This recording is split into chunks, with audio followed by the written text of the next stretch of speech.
The burqa ban debate in France that could reach Britain's borders. Calls for a ban on the full-face veil in public overseas could affect thousands of Muslims here in the Midlands. A breach on human rights and religion.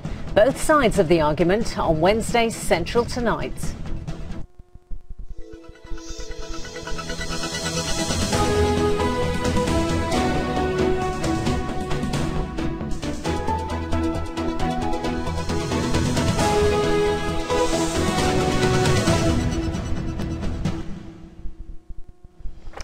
Good evening. The French are one step closer to banning the Islamic full-face veil in public, and now there are fears the ban on the burqa could come to Britain. It's a debate that has ignited intense interest across the country, and especially here in the Midlands, with Leicester and Birmingham amongst those areas that are home to thousands of Muslim residents.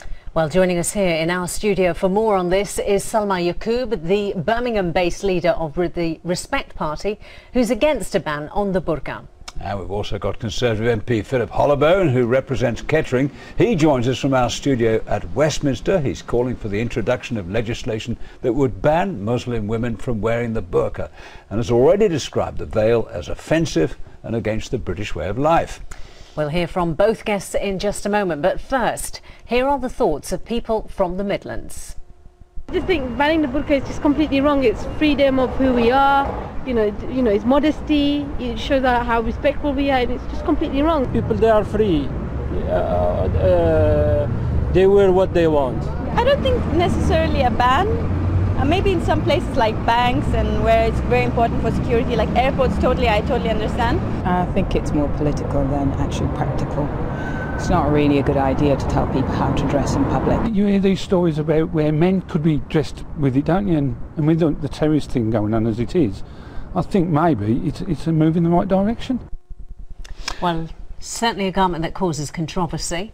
Yeah. Let's find out exactly what Philip Hollobone wants, and why, Philip, do you want the actual burqa banned?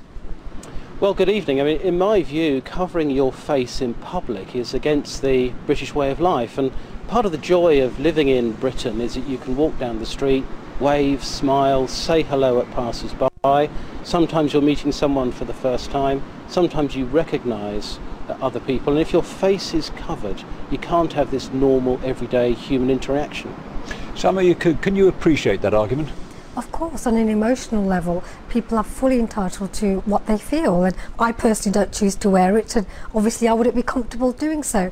But what I want to say is it's not about whether we like something, we're all entitled to have opinions, but when it comes to using state law to ban something, that's a different case altogether, and I'm just concerned that we're using such a blunt instrument for something actually which is a tiny minority of a community wear it, and actually it's about demonising and making them even more vulnerable rather than really about integration. I don't think this is about community cohesion. If anything, the kind of approach that Philip is advocating is one where people start thinking, oh, we don't like that, and we don't think you should be able to do it. Okay, well, Philip, do you agree, or can you see Salma's point of view in that this is stigmatising the Muslim community? They're already complaining that they are seen as terrorists in some respects, and this doesn't help. Well, I've got huge respect for Islam. It's one of the world's great religions, and I absolutely respect the wish of Muslim women to preserve their modesty, but they can do this quite successfully by wearing the hijab or the chador. It's when you cover your whole face that the issue arises, and I believe that crosses an unacceptable line. Salma, what about the argument we heard from one of the people we interviewed just now, who said it's a cover for terrorism as well? Well, when it comes to security issues, every citizen should be subject to the same law. So whether it's at an airport or at a bank or indeed on a bus where you have to identify yourself, in these situations, of course, women should be unveiling to identify themselves, and they do. That's already the case. No one is exempt from that. So it's almost a false argument that somehow they've got this kind of special treatment. And I'm somebody who actually campaigns vigorously when it comes to countries like Saudi Arabia and Iran, where women are forced to cover up, is taking away that dignity of choice. And I think it's then hypocritical to say where women want to cover up, they should be forced to uncover. And the great thing about being British actually is that we do have a live and let live attitude. That for me is what being British is about. Thank you for the arguments. Sadly, yes, we're going to have to leave it there. Philip Hollobone and Salma Yaqub, thank you both for joining us. Thank you.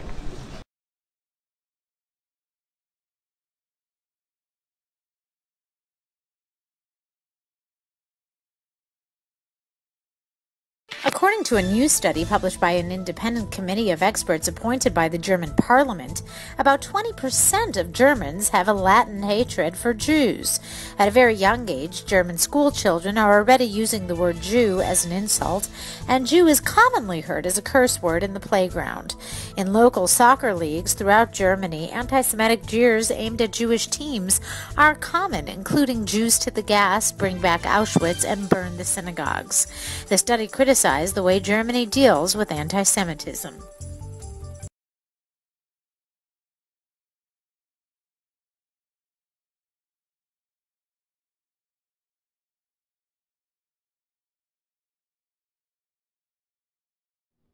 Christians may well be the most persecuted religious group on the planet. They number some 2.2 billion people, and harassment can range from loss of life to loss of livelihood. Including discrimination, you're talking 600, 700 million Christians. In about two-thirds of the world, Christians of one stripe or another face some sort of harassment. It goes back to the time of Jesus and his disciples, but is increasing rapidly in this new century. Christians in innumerable countries are under huge amounts of pressure, either from the government or from the societies in which they find themselves. Throughout the 20th century, communist countries caused the most problems for Christians. Today, however, the fear and harassment is shifting to the Muslim world. Open Doors USA tracks this persecution and puts out a watch list every January of the worst offenders. Open Doors President Carl Muller says in this year's top 10, 8 of those are Islamic countries. Iraq jumped into the top 10 this year because of many recent brutal attacks, like the massacre of 58 Christians in a Baghdad church this past October. The level of brutality is almost unbelievable. We're actually labeling it a religious side, as extremists there want to exterminate all Christians from the country of Iraq. Muslim extremists in Pakistan have been killing Christians at an increasing rate for what they call blasphemy against Islam and the Prophet Muhammad. Christians are being accused of blaspheming Islam by converting from Islam to Christianity. This violence is even happening in Muslim countries that were seen as more secular. Christians have started to be killed on religious grounds in Turkey. That's new. How do Muslims justify this hatred against Christians? They're infidels, they're unbelievers in what is a Muslim land. There is still plenty of persecution outside the Muslim world, like in China and India. But for good reason, North Korea has headed up Open Doors' watch list for 9 years in a row now. If you're caught as a Christian in North Korea, say simply leading a Bible study or even owning a Bible, you can be thrown into a labor camp that is exactly like the old Soviet Union's Gulag, where people are literally worked to death. What's surprising is how little you hear about this here in the West, in the very countries that were founded as Christian nations and contain huge Christian majorities. Some blame it on the elites that control the media and educational institutions. The elites that can only imagine Christians as persecutors, not victims.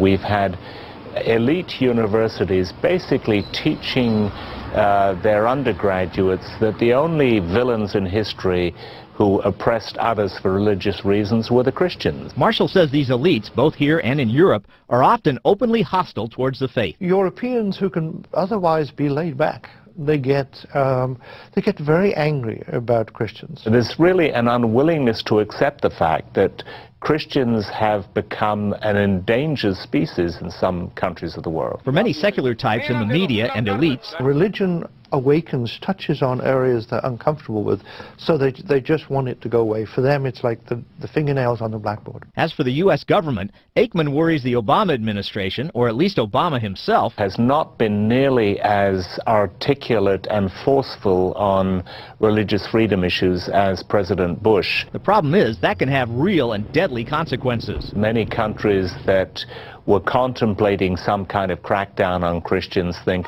well, it doesn't really matter. The U.S. is not going to say anything. They're not going to complain. So let's go ahead and make life harder for our Christian minorities. It can result in imprisonment, torture, and even martyrdom for the cause of Jesus Christ. Paul Strand, CBN News.